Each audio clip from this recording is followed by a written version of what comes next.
All right, everybody, we're going to try this again. I think we figured it out. This is Amy once again. So sorry for the confusion. I hope people find this link. Amy is an INTJ who's experienced quite a bit of trauma in her own right. Well, just in any right, really. Just reading about it's pretty terrible. I'm glad she's coming on here to share her story. I think it's good to get it out and put it out in the world rather than internalizing it. Amy also treated her trauma with psychedelics and other various means, and we're going to discuss that today. Do you want to elaborate a little bit more about yourself, Amy? Sure.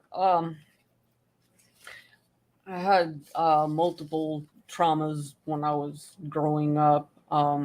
Some I can speak about, and there's a couple that I'm not gonna bring up. It's just not good for all audiences. But um, yeah, when I was 14, I lost a best friend and her brother who I was dating at the time. Also, he was inhaling TV tuner, huffing, and he died just on the spot. And like a month later, my friend, jumped in front of a train and ended her life. And soon after that, I guess a couple of months after that, uh, one of my other big traumas happened. It was an assault, and that was, I guess, kind of a last straw for my parents. They decided to put me in an institution, and they were recommended by one of the school counselors.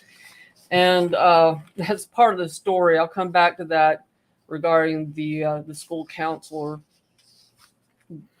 So I was put in this psych ward when I was 15. It wasn't too long after um, the last bad thing that happened, and uh, I was put in there thinking this is going to be a few weeks, and I'll be, getting better and get out in the outpatient and all that. Life will go on. But my parents were told that I was going to need more time, and so I stayed a little bit longer. And apparently, my insurance was really good because they decided that I needed to be moved to a long-term unit, and I was moved to there. And that's the beginning of a 2 year stay that I had in this institution. I think the worst part of it was sitting in a chair for sometimes 12 hours a day. Just, I wasn't allowed to talk to anybody or do anything but stare at the wall. If we got caught talking to somebody, would get even more, severe restrictions. I was one of the more fortunate patients in that I was able to control my anger and at least not display it where the staff could see it. Thing was with that. Uh, I'm sorry if I'm not articulate. I'm just not, not a big talker, but that's what Yeah, I'm. yeah, no worries. I'm glad you're coming on here and sharing it. It's kind of that's the bad thing about NI. You could like picture it in your head, but once you try to get it out, it's a little can be a little shaky. Yes, It that is something I definitely struggle with. no, I completely understand, and yep, I just want you to share your story. She also has an eBay store, Granny's Cash Fabrics. I'll go ahead and link that in there. I have to redo all the everything, so I'll go ahead and put that down in the description below as well. Thank you. Yeah, so you want to tell a little bit about that, or what is that exactly? I sell fabrics. Just happened to kind of stumble into a lot of fabrics. My mom had worked at Hobby Lobby for like 10 years and had collected a bunch and bought a bunch, and she just had like an entire room of fabrics. And I don't sew or anything, which I've got a sewing machine. I'm going to start learning soon, but I just started selling fabrics that she had, and then I started buying fabrics, and it's just turned into a business, something I really have enjoyed. Very cool. That must be a sample there behind you. It is, yeah. All right. Well, if you're into, I know it's kind of making a comeback into sewing and fabrics. You have a eBay store you can get that from. Go ahead and check it out once I put the link in there. All right. So, what's your general experience as an INTJ? Like, when did you find out how it's affected your life? How it's affected you? I used to test as an INTP back like maybe 10 years ago or so.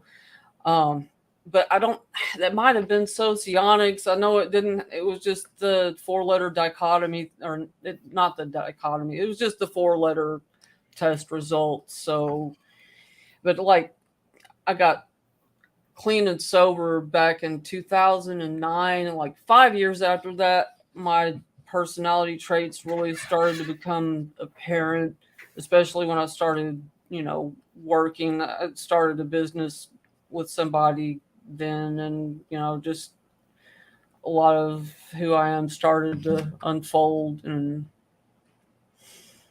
um, I still have a lot of, I don't know. I see a lot of INTJs online and in Facebook groups and all that, and they tend to be kind of gatekeepers of the type. I don't know why. It's not like our type is glamorous and everybody wants to be an INTJ. I'd rather be like an ENTP or something. I don't know. They're just cool, and I'm just kind of quiet and boring. But not all INTJs are boring. I've know some cool ones, but yeah, we are pretty down to earth, despite a lot of people thinking there's something glamorous about us. I know a couple others that are, just normal people. Like I don't know, but I do think maybe my type changed along the way. When I was in the hospital, I was talking about earlier, for those 2 years, it was, I didn't come out the same person. I just, it was pretty severe trauma. But I think before I went in there, I was a lot more extroverted, a lot more bold, a lot more mouthy. I would just say things to shock people and see what they were going to do. And I don't know. Anytime I take those tests that show the percent of my cognitive functions, I usually score pretty high on NE and TI. So I don't know. I don't know. Supposedly you're not supposed to be able to change your type over the years, but I suppose if there's bad enough trauma, somebody might. I don't know. Yeah, what it possibly could be, there's sides of the mind theory. There's 3 sides and there's 4 sides, just depending on who you ask. And INTPs and INTJs have the same functions, but different. Like they have extroverted intuition, we have introverted intuition, and we have TE and they have TI. So you have an ENTP shadow if you're an INTJ, and that might have been bleeding out a little bit more than I would imagine. Being in an environment where you couldn't talk would kind of take any fire out of you, really. If Yeah. you're stuck in a mental hospital for 2 years. And that made some controversy. You sent me a link, but I couldn't see it without a subscription. That hospital, they got in trouble, or the psychiatrist sued. What happened with that? There was a RICO investigation. The feds they ended up raiding the parent corporation. I'm not supposed to say any names or anything because I could get a lawsuit against me for saying anything. The feds came in, got all the files. There was an investigation. There was fraud. Like that school counselor I was talking about, all these school counselors were sending kids from junior high and high school that were having any kind, like some of the kids that got put in there were just gay. Their parents didn't want them to be gay, and they were put in there to try and, I guess, kind of a conversion therapy type situation. Mm-hmm. I mean, a lot of the kids just weren't that messed up. Not to be in there for 2 years. There was this one girl that was in restraints for. She was in a body net. You know, they have like 4-point restraints is when they do your wrists and your ankles, and then you got like 6-point. They'll do, do your upper legs and all that.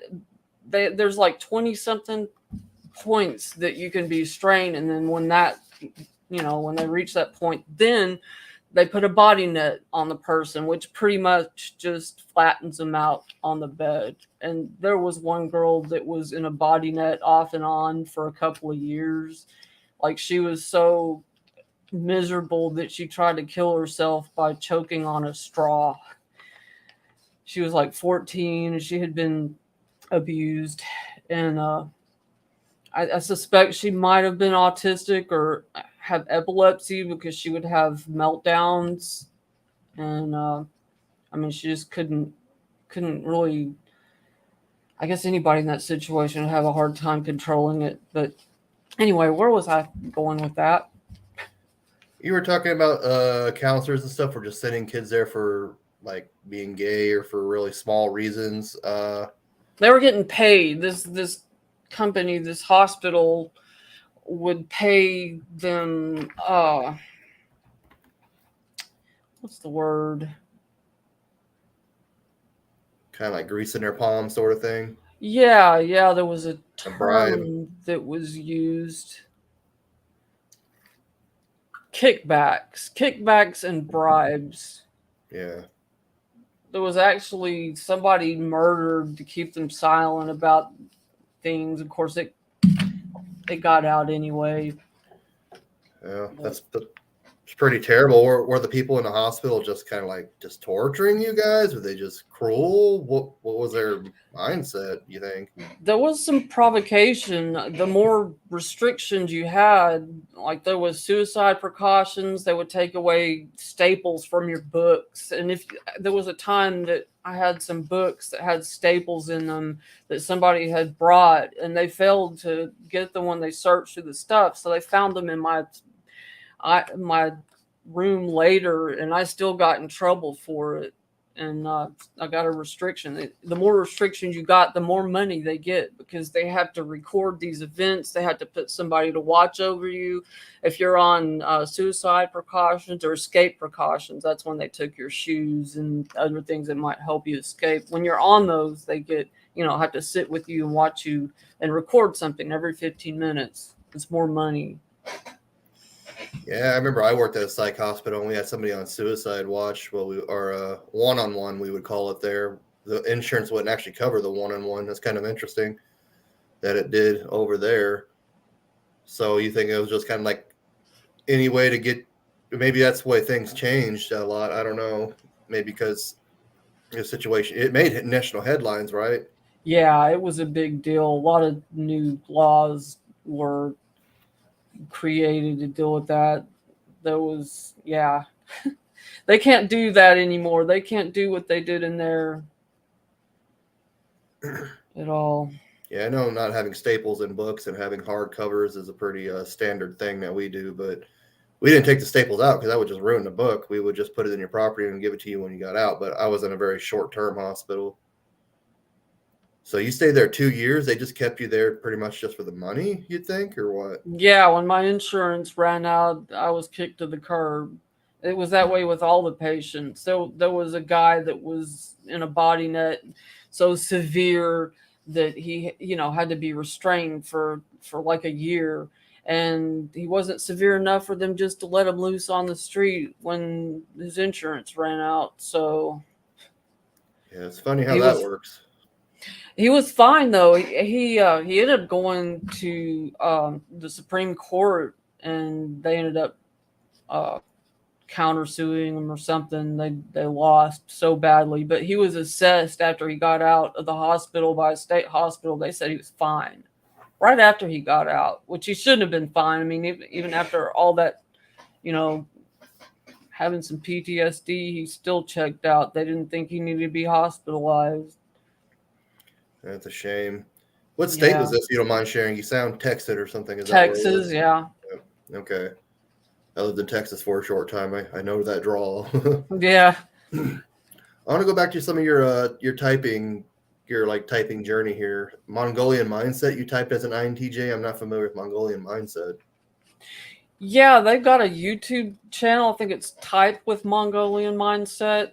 It's a pretty neat group. They're relatively new. I think that a lot of them used to work with CS Joseph, and they kind of split off from that and started their own thing. But they've got a Facebook group and everything. They're pretty cool. Okay.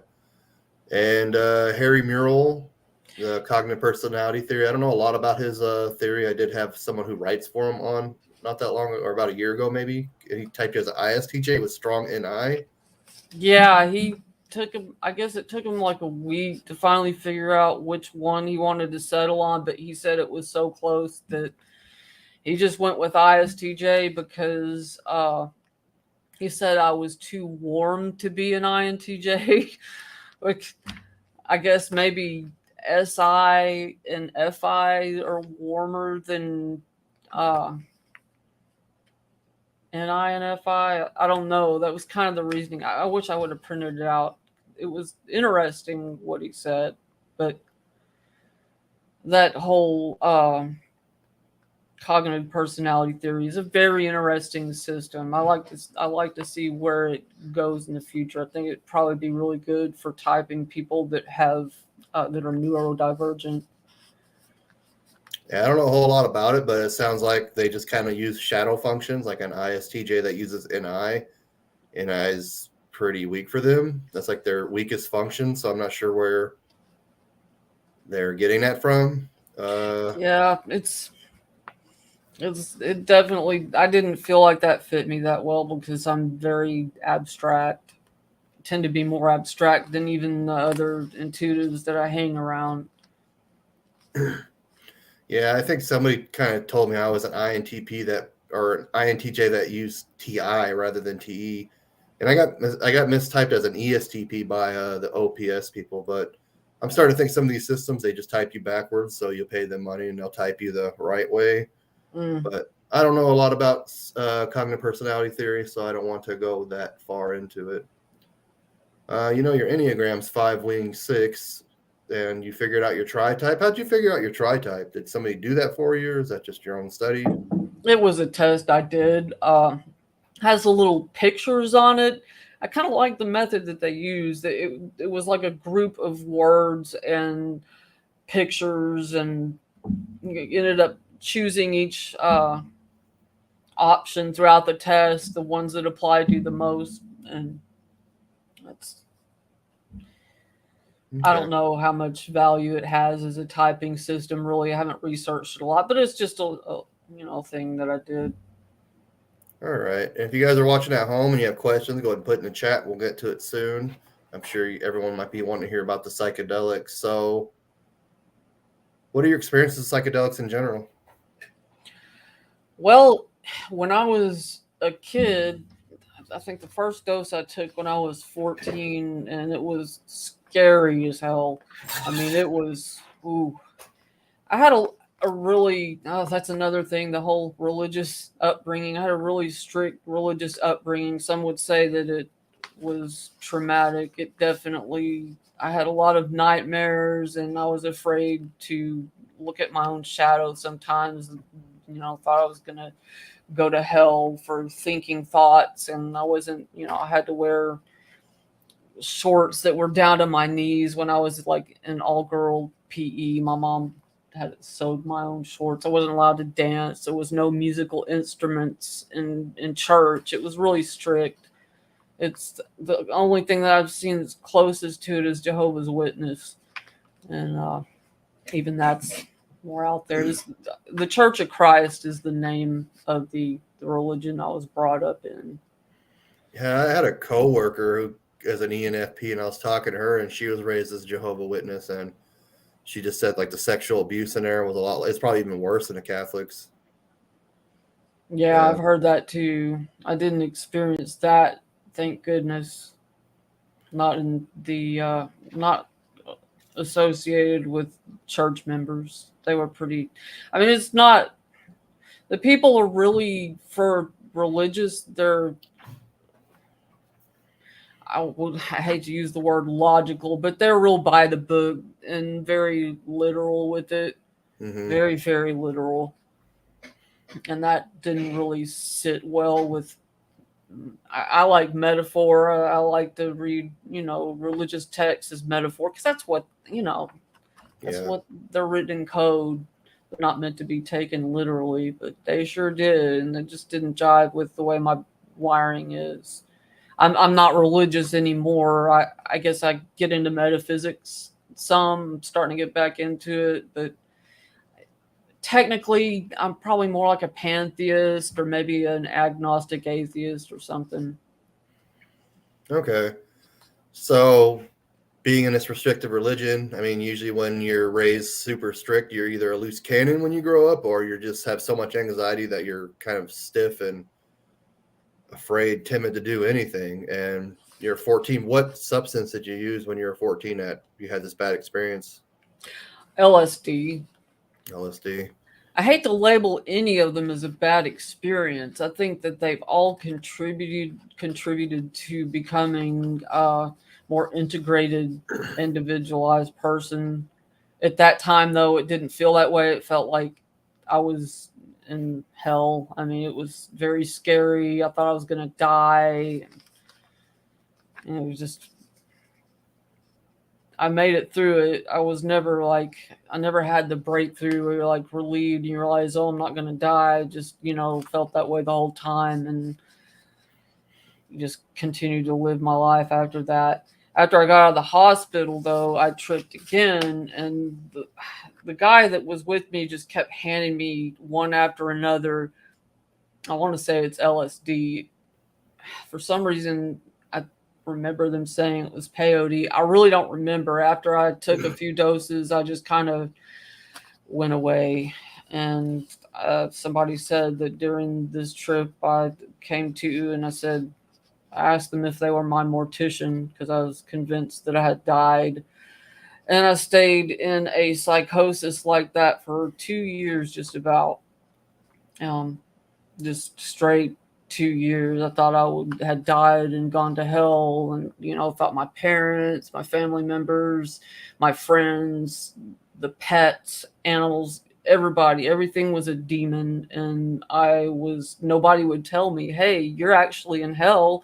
That it was just always there would be hints and evil grins on people's faces. It was awful. It was really I wouldn't wish that on my worst enemy because I might as well have been in hell. It was Oh, but after 2 years of doing that, I finally somehow managed to reason my way out, I guess. There was some I slid back into it a few times over a period of about 7 years. And then after that, I was just finally free and didn't go back to that psychosis. That was the last time I had psychosis. So I don't think it's a clinical issue. Like, I have a diagnosis of bipolar, but really, I think that they didn't know what else to call me because, like, ADHD and autism in girls was pretty much unheard of when I received my diagnosis. And I definitely had a lot of those features. I still do, still working on those things. Yeah, my after that experience and many years of psychosis and coming out of that, I decided to try again. This time I took dextromethorphan, which is a dissociative. I guess it's like MDMA and ketamine, they're all dissociatives. And I took a heroic dose of that. At least the first one that I had a real ego death. That's what it was. It was a heroic dose. And in that, I ceased to exist. And I was like in space, and I wasn't the space. was the space. It's really hard to explain. And somewhere along the way, I saw this golden librarian, and she had like this golden book that was full of truth, and there was like a gold ribbon as far as I could see, and it held all of the contradictions and everything. It was really cool. After I came out of that, I was definitely changed. A lot of my PTSD was gone. I decided to quit smoking a few days later and go back to school, and I did quit smoking, and I went back to school, and a lot of my issues were just gone. I don't know if I'm just not sure what mechanism caused that, but it worked. And I did take it a few more times after that and had some more progress. You're pretty brave to take that stuff after living in hell for 2 years. I don't know if I Yeah, would I touch it know. again. I know. I was afraid to touch acid or any of those other types of serotonin type psychedelics. I was kind of scared of. Uh, the last few years, however, I did go back, and I didn't take like a heroic dose or anything, but it was a decent dose, and I didn't really have a lot more enlightenment related things to go through. I mean, I don't know if there's really a lot of that left for me to learn after seeing what I saw. I mean, I'm kind of a non-dualist most of the time, unless I forget, the nature of things. But I didn't, like I said, I did end up taking the LSD a few years ago, and I worked through a lot of pain. There was just a lot of, stuff that I hadn't processed on an emotional level, and I ended up crying a lot and watching Naruto for about 4 hours, just binge watching it and bawling. And I think it's because I watched it when I was younger with my son, and it was just times that I wanted to be there, but I was, like I said, I got sober back in 2009. I drank and used hard drugs for about 20 years. Yeah. You lost your son over that, or? No, but he didn't get the kind of parental care that he should have gotten. I was just absent emotionally, sometimes absent physically. I was not a good parent at all. I've told him, please go see a therapist, and, because he might have some trauma he needs to work through. He suffered from neglect, and that's traumatizing. Yeah. Just, Well, I advocate for psychedelic use. I advocate for very safe psychedelic use. If you're a minor, I wouldn't consider it. They say that using psychedelics when you're young, probably under 21, isn't as beneficial. I don't know how old you were when you said you had that beneficial heroic dose. And you have to be very skeptical and always test your substances, because you don't know what you're going to get. LSD is often packaged as N-bombs, actually packaged as LSD, and it can be very lethal in very small doses, and that's where a lot of the LSD related deaths come from. But take a manageable dose and be safe, and use a trip sitter if you're going to do it, and make sure what you're taking is actually what you're taking. You can use like an Eldrick kit online. You can order. Better safe than sorry, for sure. How old were when you said you had that? I forgot what the substance was. It is dissociative. How old were you? dextromethorphan. I was in my early 30s, I believe. Okay. So you were, well into adulthood. Yeah, I wouldn't condone any kid take it when they're like 14, like I did. I was brave.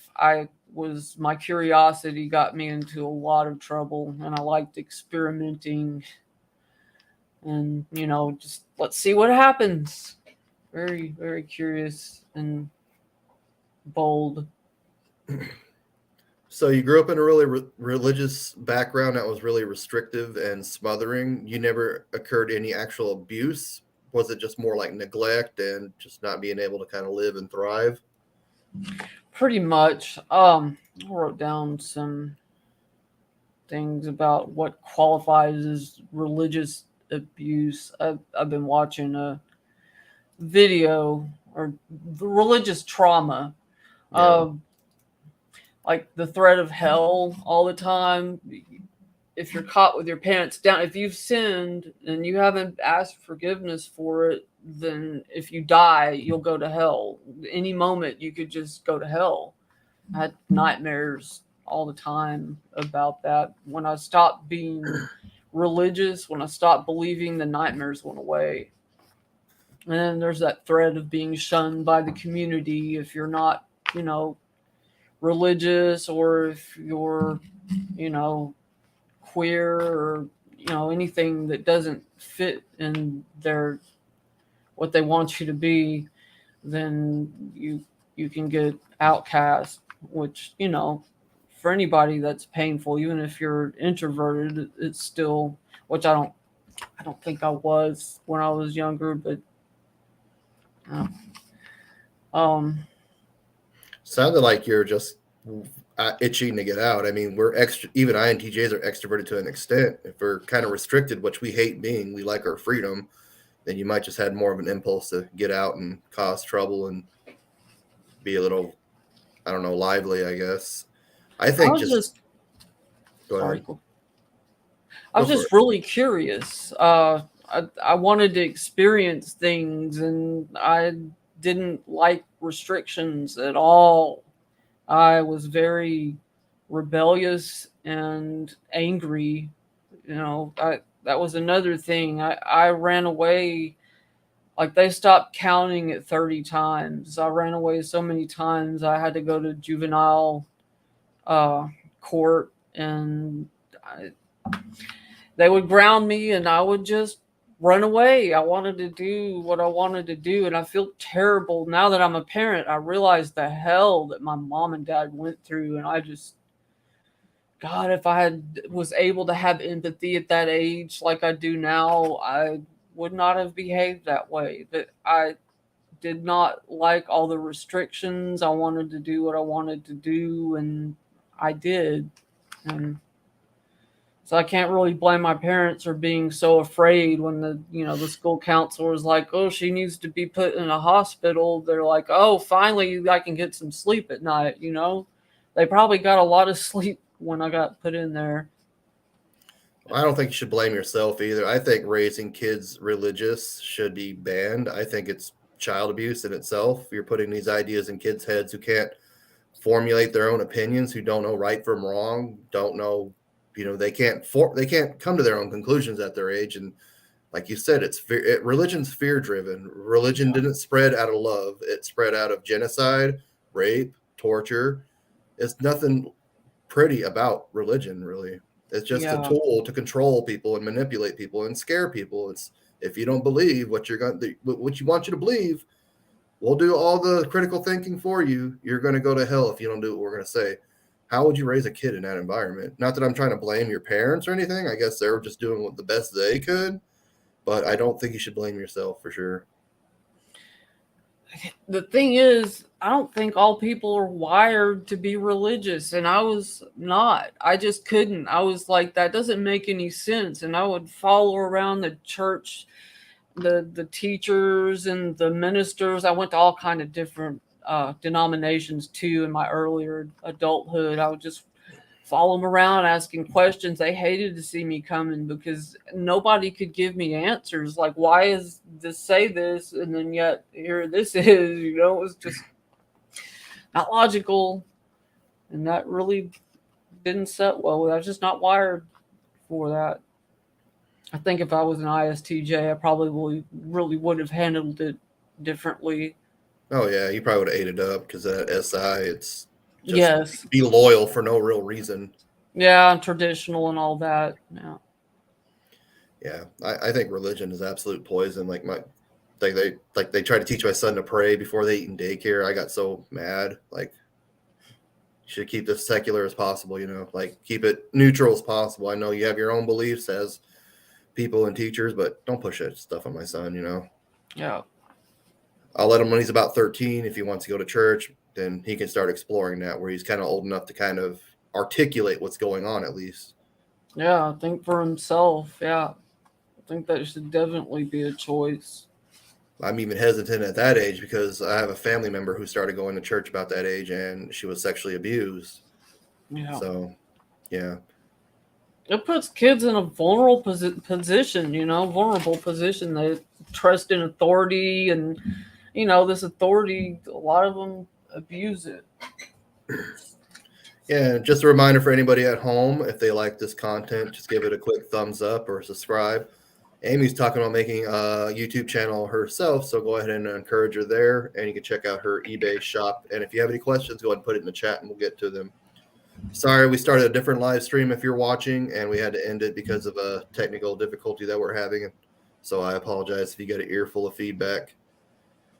All right, so I'm going to go back to this LSD overdose real quickly. How old was this guy that was just feeding you tabs? Was he an adult or was he a kid? He was an adult. I think he was probably in his 20s, maybe 30s. Wow. Yeah, I think some bad things might have happened because I had some torn clothes and was very upset. They ended up having to give me Valium. This one lady that was with us gave me some Valium to calm down. I don't have any memories of anything like that happening. Which is weird because usually psychedelics don't make you not have memories like that. But it was so much. Who knows? Yeah, I've shared a little bit about my psychedelic use on this channel, not so much in a live stream. I didn't really I didn't even start using marijuana until I was 32. I was like super against drugs. I was super afraid of getting hooked. I ate up the whole dare stuff.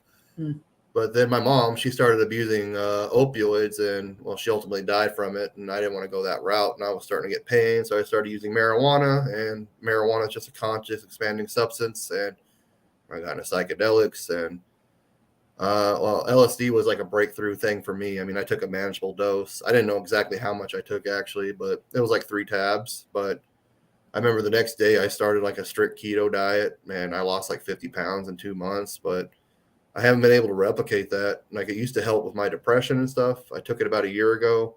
I'm thinking about dabbling in microdosing again. I'd have to get off my antidepressants, but I always hear like, once you get the message, stop knocking at the door. So there's also, I know with Ibogain, there's like maintenance doses. Like they'll do a booster, I guess is what it's called. And I've had to have a few of those myself till I finally got to where the things would set in, I guess. I've still had to do a lot of footwork myself with the whole mental illness. I do have I've struggled with social phobia and agoraphobia for many years. That was, I think, being in the hospital for 2 years didn't help because I wasn't in the public. When I got out, the world was huge compared to the tiny living out. I didn't go outside, literally outside for over a year, and so it was quite a shock. But yeah, I've had to do a lot of the footwork on, like, for social phobia. Over this last year, I have made some incredible strides because I do videos like this. I'll do interviews. I have started doing Zoom meetings with people. Just, I don't necessarily have a goal in mind other than to just expose myself to the discomfort. I mean, that's the only way that I've seen the most effective besides psychedelics. I've seen to treat social phobia and agoraphobia is just exposure over and over again, no matter what. And you got to say, okay, I may go out there and look like a fool and have a meltdown, and it's okay. It's okay. It's not going to kill you, unless, had some meltdowns that I wouldn't really want to have around other people, and I might get arrested or something. But it's a risk worth taking, and the more you do it, the less likely there's going to be issues in the future. And just it really sucks to have those issues. I've never been diagnosed with avoidant personality disorder, but I have a lot of those boxes checked, and just the cluster C personality disorders, and a little bit of the A also. Yeah, I don't think it's as cut and dry as they put it in the DSM-5. I think just the whole personality spectrum based on your personality, and it's just kind of like a spectrum, really. I think you're going to have traits of all A, B, and C, all different types, but some types and some people just in certain situations just lean more towards one type. I think it's dependent on the abuse and the trauma you occur in. There's probably a genetic component to it too. I'm not Oh completely yeah. sure. I know my grandma, she was, and like a lot of the women, when they get older in my family, they became real agoraphobic. But I think that was due to a lot of abuse. Like my grandpa was quite narcissistic and was very controlling of her. And she was a very sweet lady. And I really regret the way she was treated. And I didn't do more about it, but I was quite young. Yeah, just so much you can do when you're young like that. All right. Besides psychedelics, what are some treatment methods that work for you? You said exposure therapy. You talked about that a bit. Yeah. Just I developed a really good sleep hygiene. When you got a mood disorder, the circadian rhythm needs to be controlled and regular, and just getting on a schedule. And I don't even break the schedule on the weekend. I get up at the same time every day. I go to bed at the same time. Everything, my eating times are pretty much the same. I exercise, just all that basic stuff helps. Of course, people are like, oh, you're feeling depressed, go outside. But to an extent, that helps. And when you're covering all the bases with that and the therapy, the exposure therapy, the psychedelics, all that stuff, you can make incredible strides, which I have. I mean, I can barely recognize myself anymore. Over the last year, the changes that I've made have just been incredible. Yeah, like that was the best thing I ever did for myself was get on a sleep schedule. I remember I went to bed by midnight every day and I woke up at 8 and a lot of my depression disappeared. I still had a lot of the avoidance and anxiety that just doesn't seem to go away, but I felt so much better. Then I started working nights again. Then I started becoming super depressed again. My depression was managed for a couple of years. I started getting suicidal. My anxiety just skyrocketed. But it's just something I do to kind of be able to work on this, and I'm going back to school here next month, so and trying to finish that. But there's just no way I could do this stuff with a day job. Unfortunately, I have to work nights, and with SID, and INTJs will just run their health into the ground for their goals, I guess. But I guess it is what it is. I've been able to direct that extroverted thinking and uh, introverted intuition, and using those to come up with plans to meet certain goals with my health. I I don't have I've not worked for a company in a long time. Like my schedule is mine. I can do with it whatever I want, which I choose to work. I also choose to focus a whole lot of time on self improvement and self development and wellness, nutrition, all that stuff. That's where I put all my eggs. I guess had I been less, if I'd have been more functional, I might have, worked for a company. I'd probably be rolling in dough right now, maybe even rule the world or something. But I didn't go that route. I was able to put all of that energy into taking care of myself and my body and all that. Yeah, you talk about Stoic philosophy too. I think Marcus Aurelius was definitely an INTJ. The beginning of Meditations, he pretty much talks about how he hates people and copes with it. Basically, how has that helped you? Man, stoicism,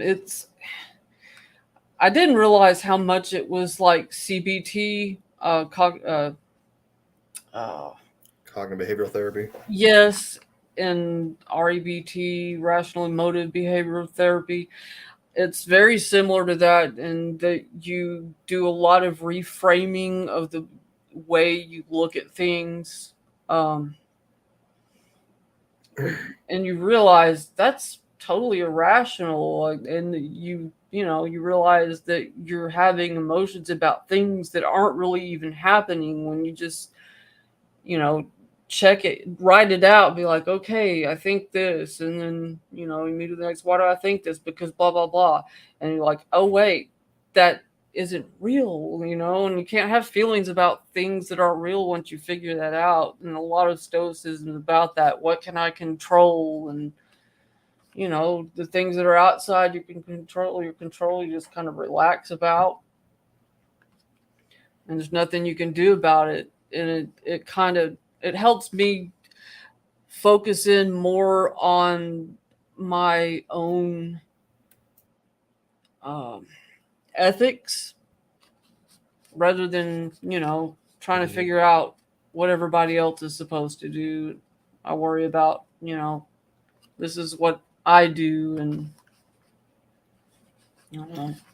Yeah, it's hard to kind of put in place. It takes a lot of practice. It's like, don't worry about the things that are out of your control, and probably 98% of things are out of your control. But it's just hard not to worry about those things. And that's me. I'm like always anticipating the future. I want results now. I'm really trying to practice delayed gratification. All right. So 2 days from today, on or July 8th, you'll be sober for 14 years. That's pretty amazing. Yeah, That yeah, it is. I was a junkie. I mean, I used to shoot up and lost a lot of friends, and I'm sorry about your mom.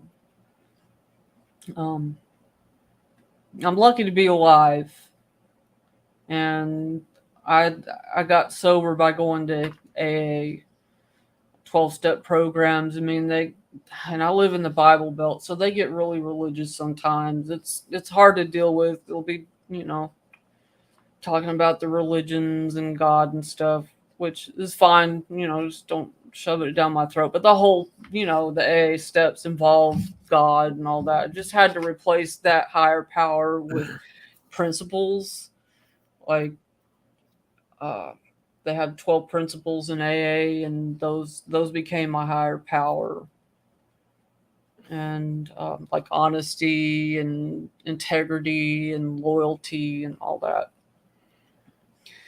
But yeah, I went to AA for quite a few years, and I started going to Smart Recovery, which is based. There's a lot of CBT. I mean, yeah, CBT, REBT used in that too. They all. I found it really cool. I was after I gotten into Stoicism, and I got into Smart Recovery, which is good for people that are atheists or not into organized religion. Once I got into that, I started seeing the little quotes from Seneca and Marcus Aurelius come up, Epictetus, and I was like, "Oh, cool! This." It was neat to see that. yeah. Well, congratulations. You're doing what a lot of people can't do. I work at a rehab center, and I see people come in a dozen more times, and they just don't take it seriously, and it's just hard to kick. Yeah, Definitely should be proud of yourself there. And you sound like you're pretty agnostic. You don't know exactly what's going on, and I think that's a humble approach to take. All this trauma and all this abuse that happened to you, do you think there's a purpose for it? part of I don't know. I've been listening to a lot of podcasts about karma, and um, I tend to if I do have a religious belief, the closest thing to it's probably Hinduism. I think that there is probably reincarnation, and that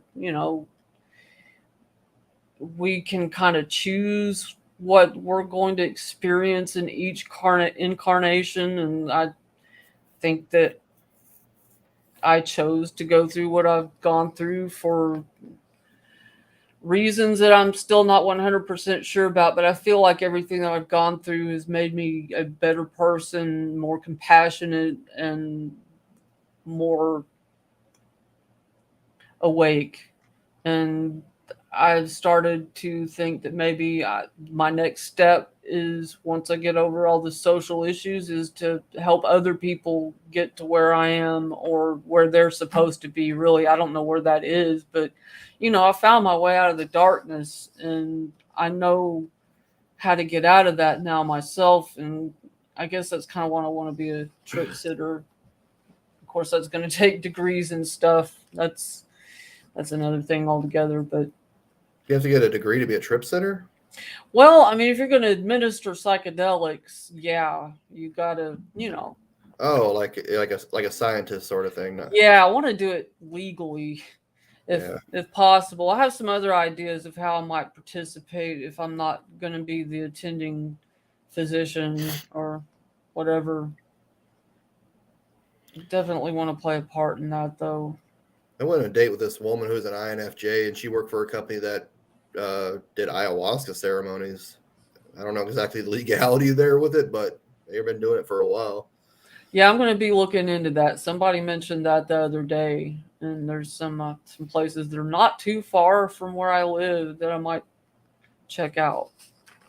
I know they have a mescaline place that's like a Native American thing not too far from where I live. I thought about looking into that. We got to get close to wrapping this up. Another question I have for you. What advice would you give your 20-year-old self or somebody that's young and in your shoes?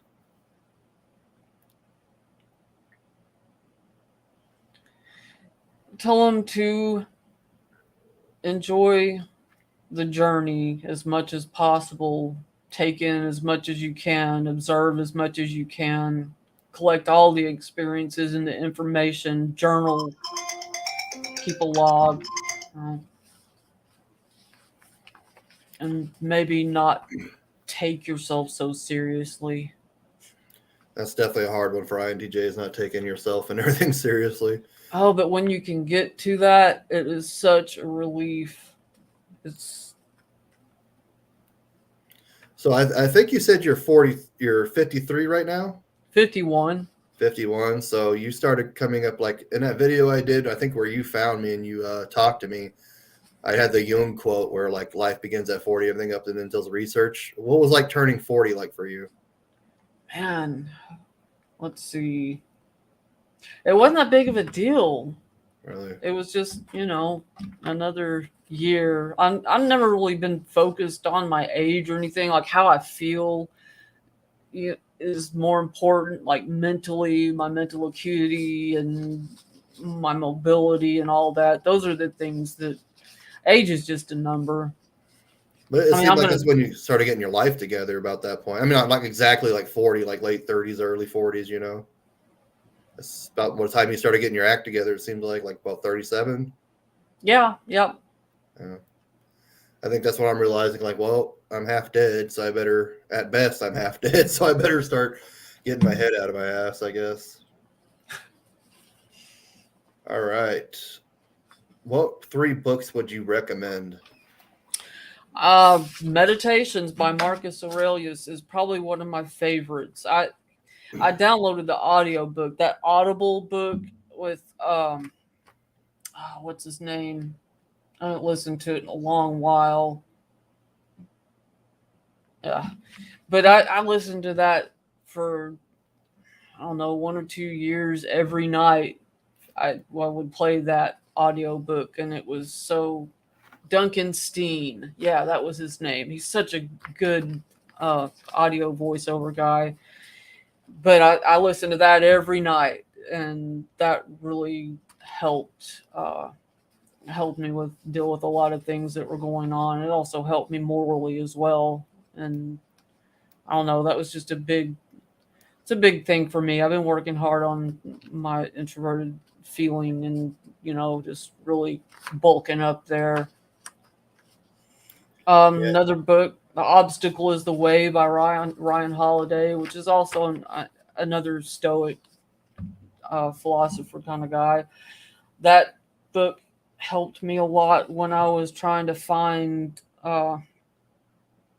ways around some disadvantages that I've had. And I started to appreciate the difficulties being a source of brainstorm. Like, there's walls. I hit walls, but every time I hit a wall, I also am become aware of opportunities, ways to get around it, and sometimes those ways were way better than going the route that I intentionally planned on using. So being kind of flexible like that is what that book taught me. And this other book, it's been so long since I've read it, but I read it when I first got sober. It's called The Tao of Pooh by Benjamin Hoff. And my memory is really, really terrible, but I remember getting a lot of comfort from reading that. I really like Taoism. It's not too different from Stoicism, Stoic philosophy, and the way that you think about things.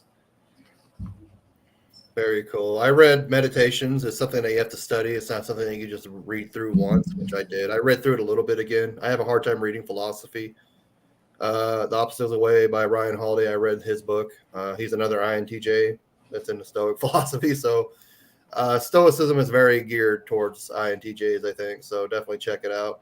And I read the Tao of Trauma, but not the Tao of Pooh. So I read a lot of those books. What would you like others to know about you, like your personality type, your diagnosis, anything in general? Well, like I'm, INTJ, got the 5W6 Enneagram. I talked about pretty much covered all the bases on the trauma, the whole religious trauma and the nut house trauma. I know you said you want to share your astrological placements. I have a Oh, channel called Astrotype where we look into evolutionary astrology. We were talking a lot about being reincarnated into a form that you want to kind of suffer to have your form grow or your soul grow, basically. And that's what evolutionary astrology is about. So if you guys want to check it out, that's down below. We haven't done much lately. I'm trying to get the astrologer on board. He's kind of hard to book to do videos. But she is a sun sign Aquarius, which is very I think, INTJ, ruled by Uranus, a Libra rising, and North Node Aquarius. So there we go. I'd like to see more of your chart eventually, maybe. What would you like to know about INTJs or someone with AVPD, about me? Is there anything you'd like to know about something that I could possibly answer? yeah, I wrote this down. Do other INTJs with mental disorders and neurodivergence often compare themselves with other seemingly more successful INTJs? Yeah, I do. Why can't I be successful? Why can't I have money? Why can't I, find love? Why can't I have relationships and friendships? And just what makes me neurodivergent definitely seems to hold me back. I think that is a true. And like the other part you added in, if you think that if you hadn't had to spend so much time and energy dealing with your trauma, what would you be ruling the world or something? In that video I did, like I said, for like you don't know yourself, you don't have self identity when you're traumatized. I'll try to link that down below if you guys want to watch it. I wanted to go into psychology for school when I was like in high school. When I was in high school, about to graduate as a senior or junior, and my grandpa said, "Well, psychology's stupid," and I let that deter me for like 20 years. And I could just imagine if I just finished school and I could be a PhD by now, doing my own research, having my own practice. There's no telling where. I don't think I'd be ruling the world, but I'd be ruling my world, I guess, instead of being a slave to it. Yeah. All right. Well, that's about all that I have. Is there anything else you would like to tell the people? I think that's it. All right. Well, thank you guys for watching. Sorry for the technical issues that we had. Hopefully this finds you. I'll update everything to make it a little bit more searchable, and I'll get rid of the other video. I also started my own coaching practice and typing practice. If you want to email me at intj@gmail.com, you can contact me on Instagram, Facebook, or Discord as well.